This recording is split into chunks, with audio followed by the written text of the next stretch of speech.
నమస్తే, welcome to Liya news. గతంతో పోల్చుకుంటే ప్రజల జీవన విధానాల్లో చాలా మార్పులు వచ్చాయి. గతంలో పెళ్ళిళ్ళంటే చాలా విలువ ఇచ్చేవారు. ఎన్ని ఇబ్బందులు కష్టాలు వచ్చినా కూడా దానికే కట్టుబడి జీవితాంతం జీవించేవారు. కానీ ఇప్పుడు మారుతున్న కాలానికి అనుగుణంగా సహజీవనం అని ఇప్పుడు కొత్తగా వచ్చింది. సో చాలామంది కూడా అక్రమ సంబంధాలు పెట్టుకొని సహజీవనం పేరుతో కూడా దాన్ని కంటిన్యూ చేస్తున్నటువంటి పరిస్థితి. దానికి ఉదాహరణే యాంకర్ స్వేచ్ఛ అంశం.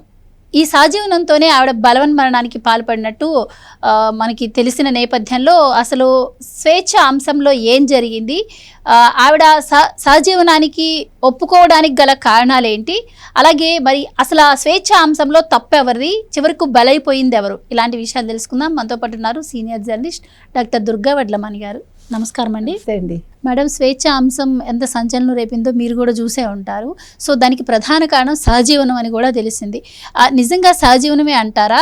మరి ఈ రోజుల్లో మనం చూస్తున్నాం, పెళ్ళికి వాల్యూ తగ్గిపోయి సహజీవనాలని చెప్పి, డేటింగ్ అని చెప్పి ఇలాంటి కొత్త పుంతలు తొక్కుతోంది సాంప్రదాయం. సో ఏం జరిగింది ఈ కేసులో? ఇక్కడ ఎవరిది తప్పు?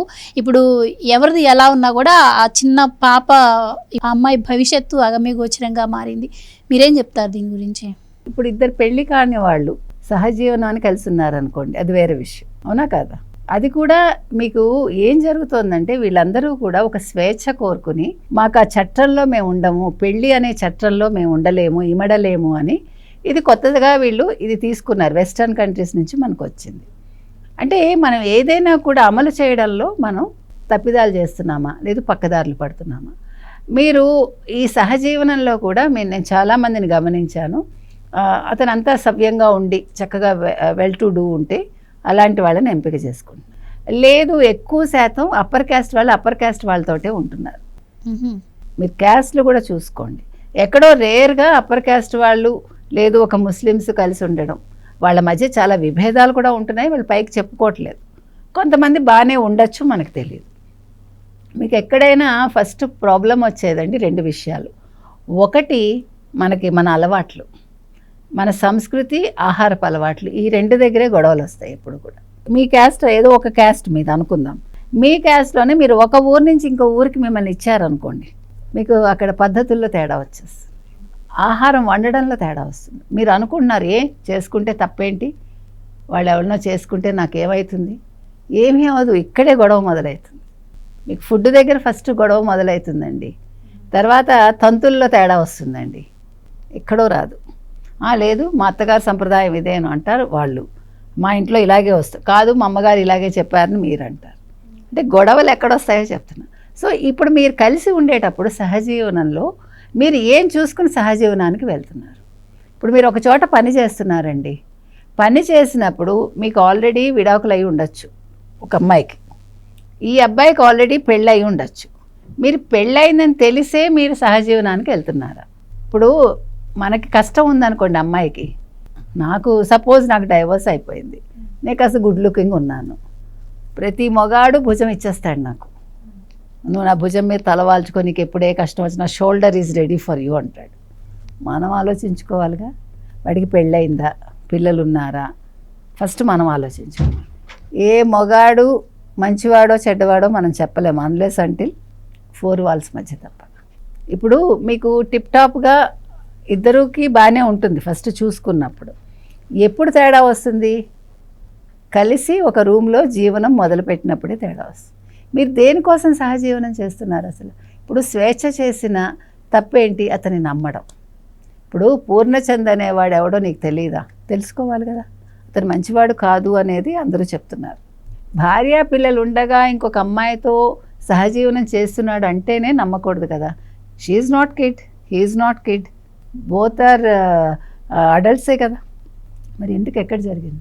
ఇప్పుడు నేను ఇంకోటి కూడా చెప్తానండి, అమ్మాయిలు ఎక్కడ తప్పు చేస్తారంటే, వీళ్ళు ఒకళ్ళని నమ్మితే పూర్తిగా నమ్మేస్తారు, అది బలహీనత. అది ఆ సున్నితత్వాన్ని తగ్గించుకోవాలి ఆడపిల్లలు. ఇతను లేకపోతే ఏంటి, నేను బతకగలను అనేది తెచ్చుకోవాలి మనకు మనం. అంటే మనం కఠినంగా మార్చుకోవాలి. ఇప్పుడు మీకు ఒక పాప ఉంది, పాపను ఆలోచించాలిగా. నువ్వు పాప కోసమే కదా మీరు కష్టపడ్డారు. ఆ పాప కోసం మీకు ఎందుకు ఆలోచన రాలేదు? మీకు ఎందుకు పూర్ణచంద్ ఎక్కువయ్యాడు? చేసుకోను అన్నప్పుడే మీరు కట్ చేయాలి, దేవిరించకూడదు, మీకు అవసరం లేదు. ఏం తక్కువ అమ్మాయికి స్వేచ్ఛకి ఏం తక్కువ? అందం లేదా, బతకలేదా, ధైర్యం లేదా? She has everything. నాకు అసలు అమ్మాయి చచ్చిపోవడం అనేది కోపం వచ్చింది, నిజంగా చెప్తున్నా. ఎందుకమ్మా నువ్వు ఎందుకు బతకలేవు అనిపించింది నాకు. అలాంటి తప్పు ఎవరు చేసినా తప్పే. ఆడపిల్లలు ఎక్కడ గట్టిదనంగా ఎక్కడ ఉండాలంటే, వీడు లేకపోతే నాకేంటి, నా జీవితం నాది అనుకోగలగాలి మనం. పూర్ణచంద్ తప్పు చేస్తే అప్పుడే కేసు పెట్టాలి. ఆ పిల్ల కేసు పెట్టి అతను ఇబ్బంది పెట్టకుండా నువ్వు చచ్చిపోయి నీ పిల్ల ఇబ్బందులు పాలైంది. వాళ్ళ నాన్న చెప్పాడు, మీరు విన్నారో లేదో వీడియో. నాకు చెప్పింది మా మనవరాలు ఇట్లాగా బ్యాడ్ టచ్ ఉంది పూర్ణచందు అన్నప్పుడు, మీ అమ్మకి చెప్పు అన్నాను అన్నాడు. ఆ తండ్రి కూడా కూతుర్ని పిలిచి ఆ పిల్లని పెట్టి మాట్లాడించి వాడిని అప్పుడే బయటికి పంపించుండాలి. అప్పుడే వాడి మీద కేసు పెట్టాలి. అవునా కదా? పూర్ణచంద్ర మీద పెట్టాలా వద్దా? ఒక వీడియోలో ఆయన చెప్పాడు ఆ మాట. వాడు కన్నేశాడు, వాడు అందుకే ఆ ఫంక్షన్ కూడా అంత గ్రాండ్గా చేశాడు అన్నప్పుడు ఒక తాతగా నీ బాధ్యత అది కాదా? ఒక అమ్మమ్మగా ఆవిడ బాధ్యత కూడా ఉంటుందిగా. అంటే ఇద్దరు పోనీ ఏదో పల్లెటూరు వాళ్ళు కాదుగా, వాళ్ళు ఉద్యమంలో ఉండొచ్చిన వాళ్ళు. ఇద్దరికి ఉద్యమం బ్యాక్గ్రౌండు, 4 నెలల పిల్లని అప్పగిచ్చేసారట వాళ్ళు. అదే కదా స్వేచ్ఛ రాసింది. అమ్మాయికి ప్రేమరాహిత్యం. నీకు అర్థమైందా? తల్లి తండ్రి అమ్మాయిని పెంచలేదు. వీళ్ళు ఉద్యమాల్లోకి వెళ్తే వెళ్ళండి, అది మనకు అనవసరం. ఇప్పుడు ఎవరి ఇష్టం వాళ్ళ, దాని గురించి నేను మాట్లాడను. కానీ ఒక పిల్లని కన్నాక పిల్లని ఎలా వదిలేయగలుగుతున్నారు మీరు? ఎవరికో అప్పచెప్పారు కరెక్ట్, వాళ్ళు చాలా బాగా చూసుకుంటారు, అది కూడా నేను కాదన్ను. కానీ మన్ని అది వదలదండి. తల్లి తండ్రి అనే ఒక ఆ అటాచ్మెంట్కిను ఆ బంధానికిను వేరే వాళ్ళు మనం పెంచడానికి తేడా ఉంటుంది. మీకు తెలుసా, నిన్న ఒక స్టోరీ వచ్చింది గూగుల్లో, నిజంగా జరిగింది. ఒక అబ్బాయిని ఒక కవర్లో చుట్టి వదిలేశారు. వదిలేస్తే ఇప్పుడు చాలా పెద్దవాడు అయిపోయాడు అతను. అయిపోయాక అతను ఎవరో తీసుకెళ్ళి పెంచుకున్నారు, చాలా బాగా పెంచారు. పెంచాక అతనికి ఫస్ట్ నేను వాళ్ళ పిల్లాడిని కాదు అని తెలీదు. తర్వాత తెలుసుకున్నాడు. తెలుసుకుని అసలు నన్ను ఎందుకు వదిలేశారు అని తెలుసుకుని అతను ఆ కుటుంబాన్ని పట్టుకుని ఈరోజు వాళ్ళతోటి అతను బంధం పెంచుకున్నాడు. చూడండి, తన్ని చుట్టేసి పడేసినా కూడా ఆ ఫ్యామిలీతో బంధం పెంచుకున్నాడు. వాళ్ళ బ్రదర్ని కలిశాడు. వాళ్ళు కూడా నువ్వేమైపోయావని అనుకున్నాము, వెతికామని అన్నారు. అంటే నేను అనేది రక్త సంబంధం అనేది అలా ఉంటుంది. కాబట్టి ఒక తల్లి తండ్రి పెంచడం వేరు. అమ్మాయిని వాళ్ళ మేనకోళ్ళకి అప్పచెప్ప అమ్మాయికి ఎక్కడో ఆ బాధ ఉంది. ఆ ప్రేమ రాహిత్యంతో అమ్మాయి పూర్ణచందుతో ఇరుక్కుంది. మనిషికి అంటే అది ఉంటుందండి. ఆడవాళ్ళు కొంచెం మెల్ట్ అయిపోతారు. ఆ మెల్టింగ్లో ఆ పిల్ల ఈ తప్పుడు నిర్ణయం తీసుకుంది. ఇప్పుడు నా బాధ ఏంటంటే, ఇప్పుడు ఇంతమంది ఇన్ని మాట్లాడారు, ఇన్ని చేశారు, ఇంత పెద్ద అంటే ఇది ఒక పెద్ద వైరల్ అయింది, అంతా బాగుంది. ఈరోజు పూర్ణచంద్ అరెస్ట్ అయ్యారు, పోక్సో కేసు పెట్టారు, అంతవరకు ఓకే. బట్ ఆ పాప పరిస్థితి ఏంటి? ఇప్పుడు వీళ్ళందరూ కూడా ఓకే, పాపని ప్రొటెక్ట్ చేశారు, సేవ్ చేశారు అని అనుకుందాం. కానీ ఇప్పుడు అమ్మాయికి తల్లి లేదు. ఇప్పుడు ఆస్తి ఉందా లేదా మనకు తెలియదు. ఇప్పుడు ఆ పిల్లని ఎవరు చూసుకుంటారు? సరే, తాత అమ్మమ్మ చూసుకుంటారు, కానీ వాళ్ళకు కూడా బర్త్డేనే కదా, తల్లి లేదు కదా. ఆ పిల్ల నిన్న ఒక వీడియోలో వాళ్ళ అమ్మగారి బట్టలు, వాళ్ళ అమ్మవారిని చూపించి బాధపడింది ఆ పిల్ల ఒక ఛానల్లో. అది ఎంత బాధ అండి. అసలు ఇంకోటి కూడా విన్నాను నేను, ఈ పూర్ణచందు ఈ అమ్మాయి లోపల పడుకుంటే ఆ పిల్ల వరండాలో పడుకునేదారు, ఎందుకంటే సింగిల్ బెడ్రూమ్ అని విన్నా. అది ఎంత దారుణం. అది ఎంతైనా సొంత తండ్రిలాగా ఏ తండ్రి ఉండలేడండి. ఎక్కడో ఉంటారు, అందరూ అలా ఉంటారని నేను అన్ను. కానీ మీరు ఇటీవల కాలంలో జరుగుతున్న ఒక ప్రతి ఇన్సిడెంట్ తీసుకుంటే, ప్రతి మొగాడు ఇంచుమించుగా పిల్ల మీద కన్నేసినవాడు. మొన్న ఎందుకండి ఆ బ్యాంక్ ఉద్యోగిది తేజస్వినినా ఎవడు ఆ అమ్మాయిది, తల్లి కూతురు ఒక్కడితోటే ఉన్నారు కదా, వీడెవడనో చేసుకుని వీడిని చంపేసింది కదా అన్యాయంగా. అంటే ఎందుకు ఇట్లా తయారవుతున్నారు? కాబట్టి నేను అనేది ఏంటంటే, ఒక ఎదిగిన ఆడపిల్ల అంటే మనకు ఆడపిల్ల ఉన్నప్పుడు వీళ్ళు ఇలాంటి బంధాల్లోకి వెళ్ళడానికి 1-2 సార్లు ఆలోచించాలి. సహజీవనం చేయడం తప్పంటారా, రైట్ అంటారా? తప్ప. ఇప్పుడు మీరు సహజీవనం అనుకున్నారండి, ఫర్ ఎగ్జాంపుల్ మీరు పెళ్ళి వద్దనుకున్నారు కదా, మరి ఎందుకు మళ్ళీ పెళ్లిలోకి వెళ్తున్నారు? ఇప్పుడు సహజీవనంలో ఏం జరగట్లేదు చెప్పండి మీరు. సహజీవనంలో ఏది జరగట్లేదు, ఒక పెళ్లి తంతు తప్ప అన్నీ జరుగుతున్నాయిగా. మళ్ళీ మీకు అదే పెళ్లి తంతు కావాలనుకుంటున్నారుగా. సహజీవనంలో ఉన్న వాళ్ళు ఆఫ్టర్ సమ్ టైం వాళ్ళు నల్లపూసలు వేసుకోవాలని కోరుకుంటున్నారు. మీకు తెలుసా, ఆఫ్టర్ సమ్ టైం వాళ్ళకు కూడా అయ్యో ఇలా పెళ్ళి అవ్వలేదు మనకి, లేకపోతే వి మిస్డ్ సంథింగ్, ఆ ఫీలింగ్ ఎందుకు వస్తుంది మీకు? అంటే మీరు భారతదేశంలో పుట్టారు కాబట్టి మీకు వద్దన్నా అది మీ నరనరాల్లో జీర్ణించుకుపోయి ఉంటుంది.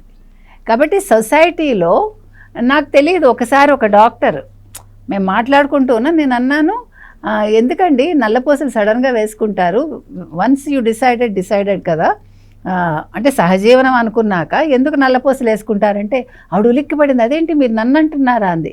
అంటే నేను మిమ్మల్ని అంటవేంటన్నా.